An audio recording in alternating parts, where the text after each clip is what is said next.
So from the video that you have seen, photoelectric effect proved that light has also particle properties.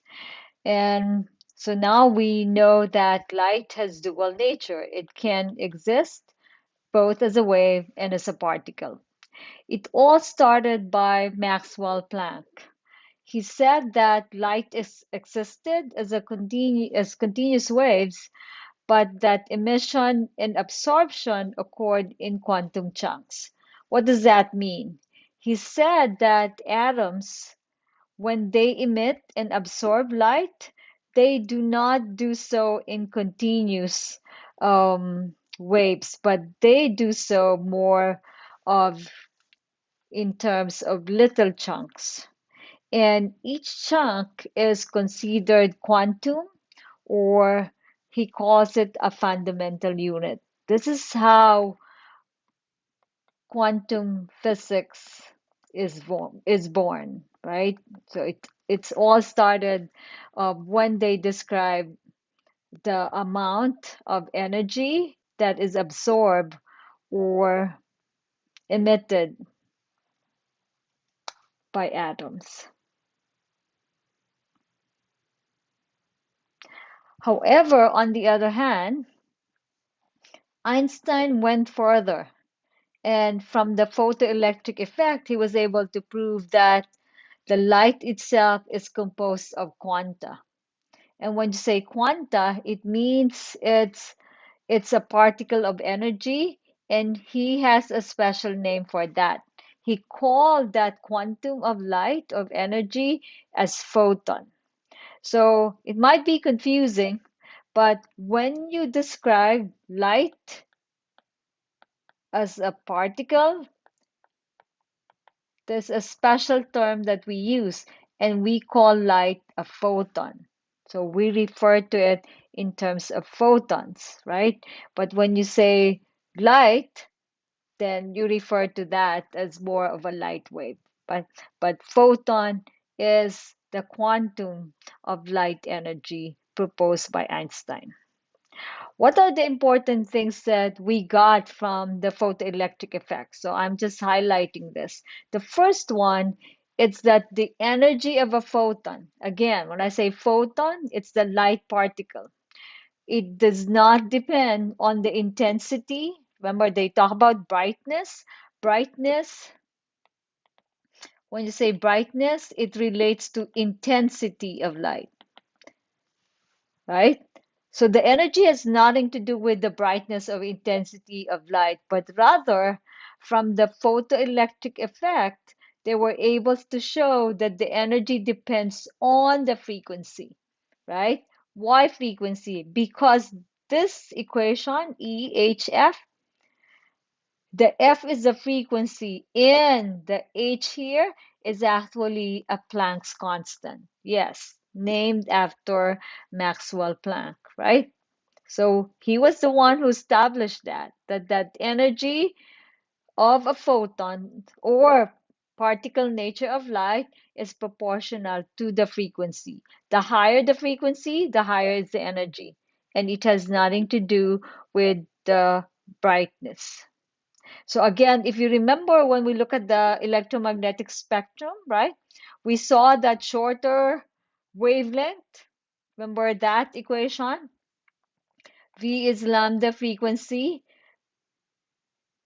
The speed of light is constant, right? So it's either long wavelength or small frequency or higher frequency and small wavelength. Remember that? So the higher the frequency, what does that mean? The greater the energy, right? That's how we connect it. So those ionizing radiation, the gamma rays, right? The X-rays, those are shorter wavelength but high frequency, which means they carry a lot of energy. So I want you to connect that with the discussion that we had last time. So it is the frequency that determines the energy of a photon or a light particle.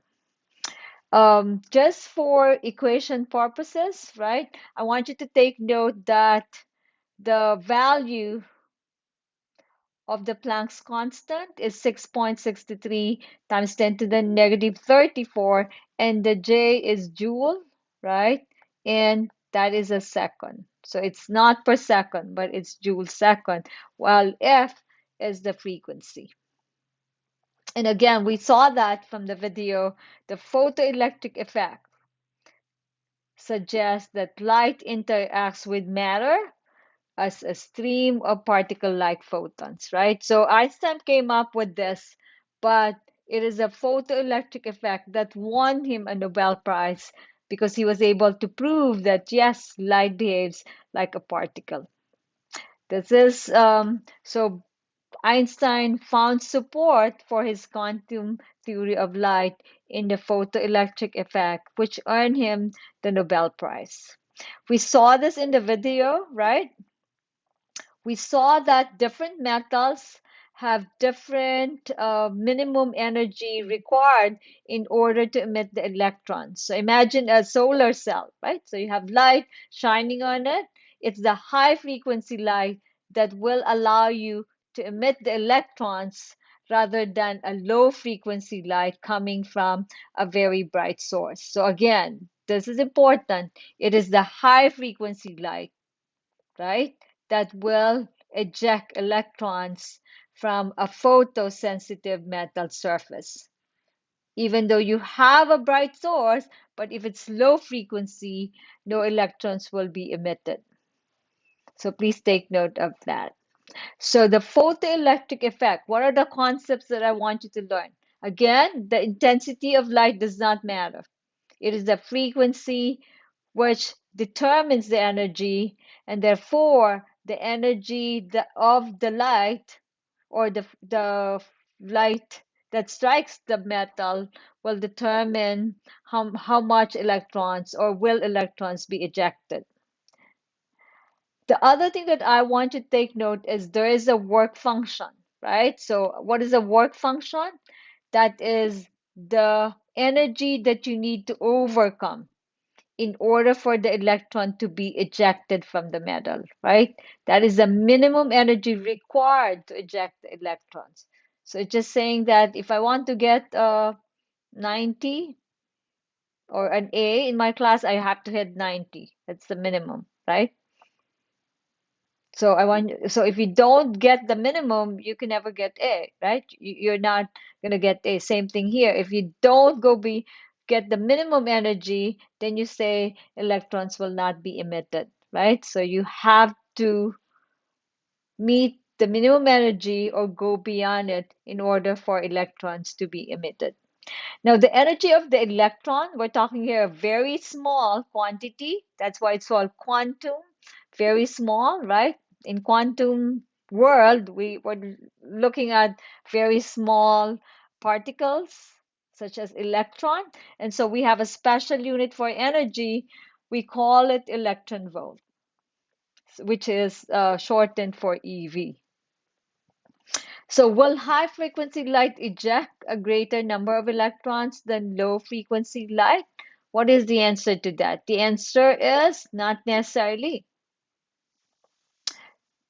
If electrons are ejected by high frequency light, but not by the low frequency light, because its photons do not have enough energy, right? Remember that, but not the low frequency. If the light of both frequencies can eject electrons, then the number of electrons ejected depends on the brightness of the light. So what am I saying? If both of them can eject electrons, right? The high intensity will definitely eject more electrons compared to the low intensity. So it's the brightness really determines more of the number of electrons ejected as long as the frequency or the amount of energy is met. And one more thing to remember, light behaves like waves when it travels in empty space and behaves like particles when it interacts with solid matter. So in this case, it was interacting with the metal, right? And with the electrons. So I want to take note of that. Can you Can you see or can you observe light both as a wave and a particle? The answer is technically no. It's either you see it as a wave or you see it as a particle, right? But you can never really observe both happening at the same time. Yes, that is one thing that I want you to take note.